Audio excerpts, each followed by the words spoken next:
So, your team has access to some pretty incredible AI tools, but are they actually using them? If you're seeing a bit of hesitation, maybe some confusion, or just plain old resistance, trust me, you are not alone. Today, we're going to break down how to design AI training that actually works, the kind that turns your team from AI curious into AI confident. Okay, let's just get right into it. Why does so much AI training just fall flat? Well, the answer is surprisingly simple. We're using the wrong playbook. We keep trying to teach AI like it's just another software update. And that right there is the fundamental mistake. So here's our game plan. First, we're going to unpack something called the AI training trap. Then we'll look at a whole new way to learn. After that, I'll introduce a really powerful 3-pillar framework, give you a practical 8-week blueprint, and finally, we'll talk about how to measure what really truly matters. To find the right solution, we first have to get crystal clear on the problem. So let's dive into this AI training trap and figure out exactly why our old methods just aren't cutting it anymore. This right here, this gets to the heart of the issue. See, traditional software is like following a recipe. It's predictable. You click here, and you get the result you expect. But AI, that's more like learning to cook without a recipe. It's about developing an intuition, experimenting with ingredients, and learning to iterate. It's a totally different skill set. So this all boils down to 3 core problems. First, you just can't teach open-ended possibility with a step-by-step manual. It doesn't work. Second, all that uncertainty creates a massive confidence gap for users. And third, AI changes so fast that any training you do on specific features is going to be obsolete in like a month. You need a completely different approach.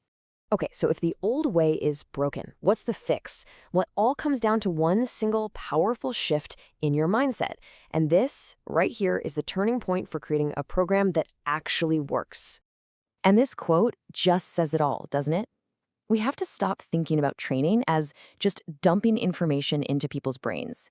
The real goal here is to build new mental models, to change how people think about AI, and to develop genuine hands-on capability so they feel confident enough to go and experiment on their own.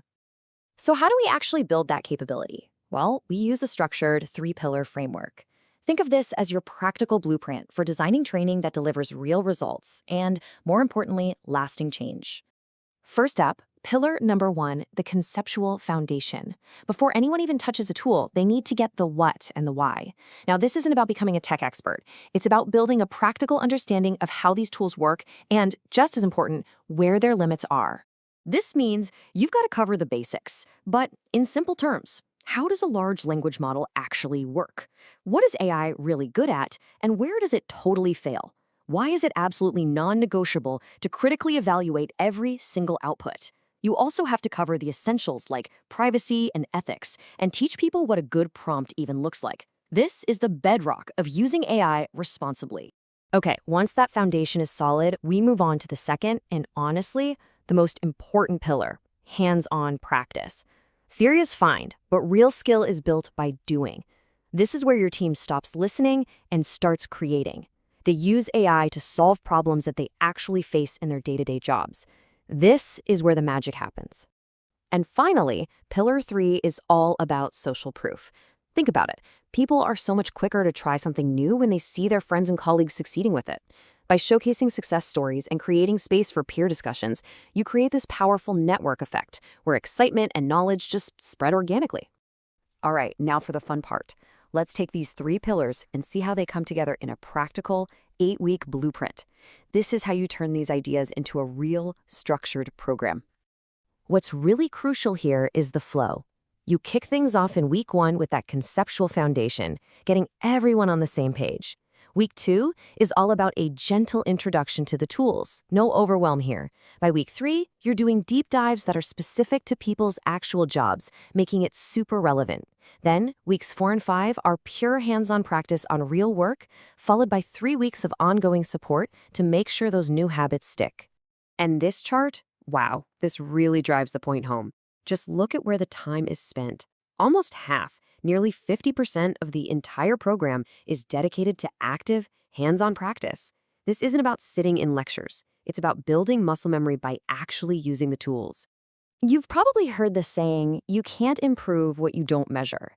But what should you actually be measuring? In this last section, we're going to shift the focus from old school metrics like attendance to the things that show true adoption and real impact. Let me be super clear on this one. Stop counting who showed up to the training. Start tracking who changed the way they work. The ultimate goal isn't to check a box, it's to create a lasting behavioral shift that actually drives value for the business. So, what are the early signs that things are working? These are your leading indicators. You can use simple quizzes to check understanding. You can ask people to actually demonstrate a skill. And this one's critical, run confidence surveys before and after.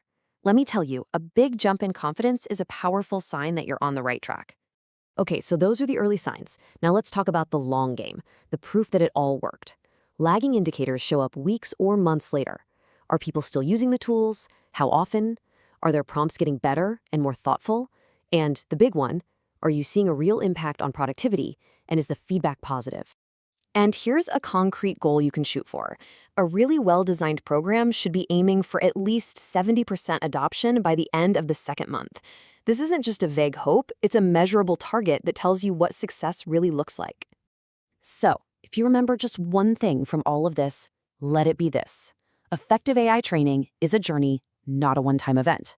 It's a fundamental shift away from just transferring knowledge and toward actively building capability, all through hands-on practice, a solid conceptual understanding, and the power of peer support.